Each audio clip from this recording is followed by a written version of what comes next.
নমস্কাৰ, মই এষ্ট্ৰগুৰু ৰেখাই আপোনালোক সকলোকে মোৰ এষ্ট্ৰগুৰু ভিডিঅ'টোলৈকে স্বাগতম জনাইছোঁ।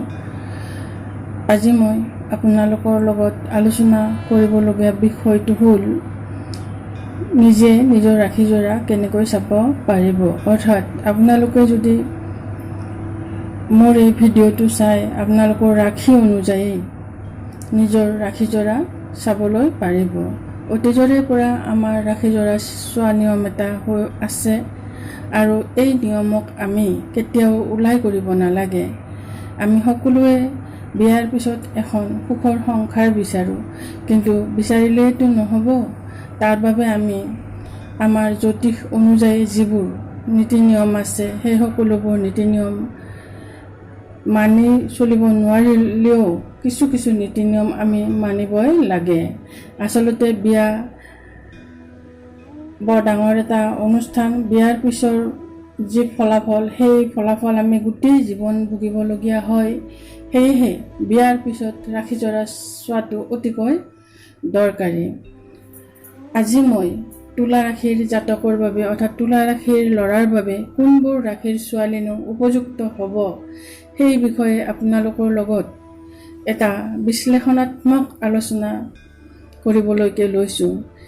এই ভিডিঅ'টোৰ জৰিয়তে আপোনালোকে তুলা ৰাশিৰ ল'ৰাৰ বাবে কোনবোৰ ৰাশিৰ ছোৱালী উপযুক্ত আৰু কিয় উপযুক্ত, আৰু কোনবোৰ ৰাশিৰ ছোৱালী অনুপযুক্ত আৰু কিয়, এই কথা গোটেইখিনিয়ে গম পাব।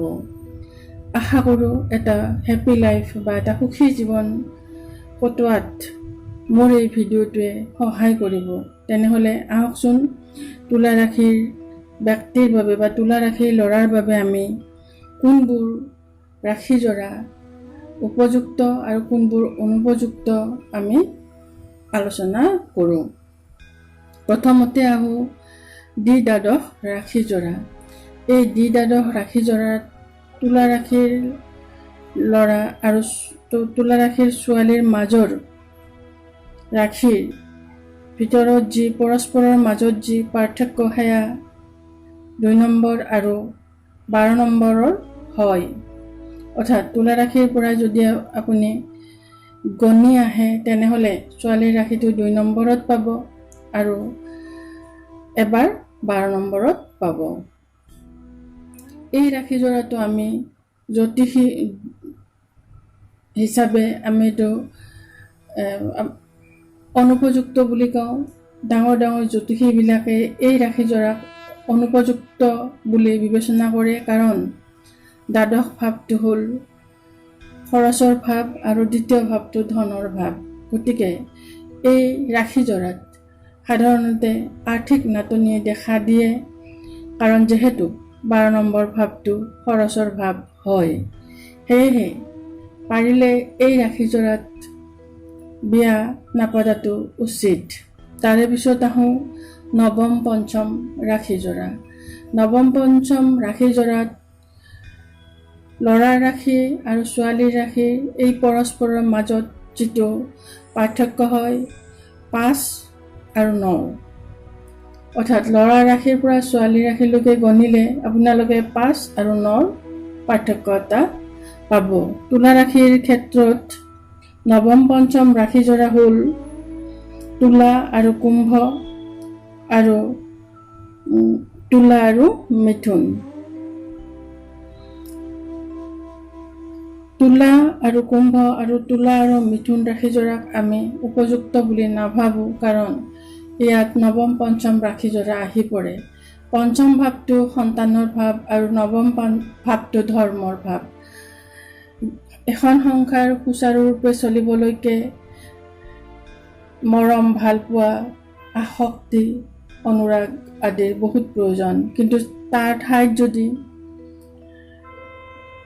ধৰ্ম, জপ আদি বেছি স্থান পায়, তেতিয়াহ'লে সংসাৰখনত সন্তানৰ হয়তো অভাৱ অনুভৱ কৰিব পাৰে। সেয়েহে নৱম পঞ্চম ৰাশিজোৰা ডাঙৰ জ্যোতিষীবিলাকে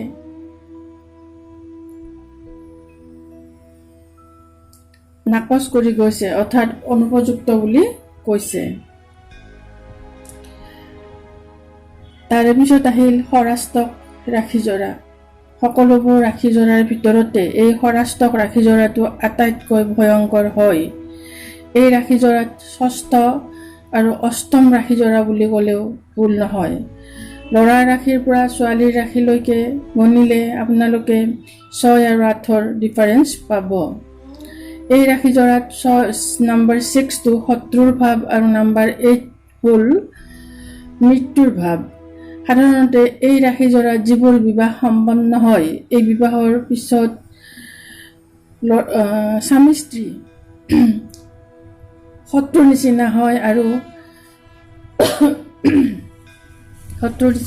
আৰু ইয়াত হত্যা, আত্মহত্যা আদিৰো সৃষ্টি হ'ব পাৰে। মই যিসকল ল'ৰা ছোৱালীয়ে এই ৰাশিজোৰাৰ ভিতৰত সম্পৰ্কত আছে অৰ্থাৎ ৰিলেশ্যনশ্বিপত আছে, তেওঁলোককো বিবাহ কৰাবলৈকে বাধা দিওঁ। কাৰণ এই ৰাশিজোৰা সকলোতকৈ ভয়ংকৰ হয়। বিয়াৰ পিছত যাতে তাৰ পৰিণাম বেয়া ভোগ কৰিবলগীয়া নহয়, তাৰ আগেই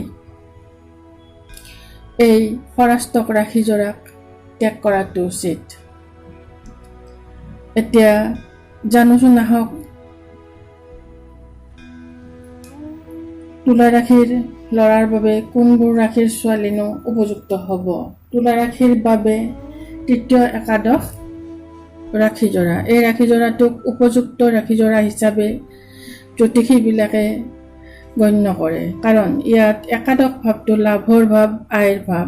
এই ৰাশিজোৰাত স্বামী স্ত্ৰীৰ মাজত কোনোদিনে আৰ্থিক নাটনি নহয়। সেয়েহে এই ৰাশিজোৰাক উপযুক্ত ৰাশিজোৰা হিচাপে গণ্য কৰা যায়। আৰু এই ৰাশিজোৰাত আহে তুলা আৰু ধনু, তুলা আৰু সিংহ। তাৰে পিছৰ ৰাশিজোৰা হ'ল প্ৰথম সপ্তম।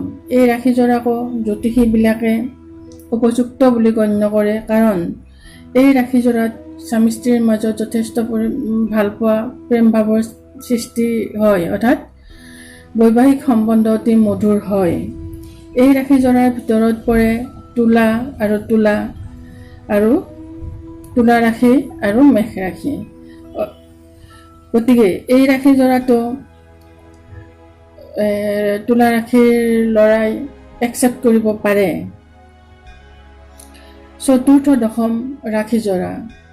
সকলোতকৈ উপযুক্ত ৰাশিজোৰাই হ'ল চতুৰ্থ দশম ৰাশিজোৰা। এই ৰাশিজোৰাত চতুৰ্থ ভাৱটো হেপিনেছৰ ভাৱ, গাড়ীৰ ভাৱ, ঘৰৰ ভাৱ, সামাজিক যিটো মিলা প্ৰীতিৰ ভাৱ, মাতৃৰ ভাৱ, আৰু দশম ভাৱটো হ'ল প্ৰফেশ্যনৰ ভাৱ, এটা শুভ ভাৱ। গতিকে এই ৰাশিজোৰাত যিবোৰ ল'ৰা ছোৱালীৰ মাজত বৈবাহিক সম্বন্ধ স্থাপন হয়, তেওঁলোকৰ বাবে যথেষ্ট শুভ ফল আশা কৰিব পৰা যায়। এওঁলোকৰ মাজত যথেষ্ট মিলা প্ৰীতি হয়, ধন সম্পত্তি অটুট থাকে। তুলা ৰাশিৰ বাবে চতুৰ্থ দশম ৰাশিজোৰা হ'ল তুলা আৰু মকৰ, তুলা আৰু কৰ্কট। গতিকে এতিয়া আহোচোন আমি কোনবোৰ ৰাশিৰ ছোৱালী তুলা ৰাশিৰ ল'ৰাৰ বাবে ত্যায্য অৰ্থাৎ ত্যাগ কৰিবলগীয়া। সেইকেইটা হ'ল, যিকেইটা ৰাশিৰ ছোৱালী তুলা ৰাশিৰ বাবে ত্যাগ কৰিবলগীয়া, সেইকেইটা ৰাশি হ'ল বৃশ্চিক ৰাশি, কন্যা ৰাশি, কুম্ভ ৰাশি, মিথুন ৰাশি, মীন ৰাশি, বৃষ ৰাশি। এইকেইটা ৰাশিৰ ছোৱালীক পাৰিলে তুলা ৰাশিৰ ল'ৰাই ত্যাগ কৰাটো বাঞ্ছনীয়। আকৌ কোনকেইটা ৰাশিৰ ছোৱালী তুলা ৰাশিৰ ল'ৰাৰ বাবে উপযুক্ত, সেইকেইটা আমি জানোচোন আহক। সেইকেইটা হ'ল তুলা ৰাশিৰ ল'ৰাৰ বাবে উপযুক্ত ছোৱালী ধনু ৰাশিৰ ছোৱালী, সিংহ ৰাশিৰ ছোৱালী, তুলা ৰাশিৰ ছোৱালী, মেষ ৰাশিৰ ছোৱালী, মকৰ ৰাশিৰ ছোৱালী, কৰ্কট ৰাশিৰ ছোৱালী। মই এষ্ট্ৰগুৰু ৰেখাই আপোনালোকৰ লগত তুলা ৰাশিৰ ল'ৰাৰ বাবে কোনবোৰ ৰাশিৰ ছোৱালী উপযুক্ত আৰু কোনবোৰ ৰাশিৰ ছোৱালী অনুপযুক্ত, সেইটো এটা তাৰ যুক্তি সহকাৰে, কাৰণবোৰ সহকাৰে আপোনালোকৰ লগত আলোচনা কৰিলোঁ। মই আশা কৰোঁ আপোনালোকে নিজৰ বিয়া বাৰুৰ ক্ষেত্ৰত এইবোৰ কথা চালি জাৰি চাব, যাতে ভৱিষ্যত বৈবাহিক জীৱন সুখময় হয়। আজি এইখিনি কৈয়ে মই এষ্ট্ৰগুৰু ৰেখাই আপোনালোকৰ পৰা বিদায় লৈছোঁ।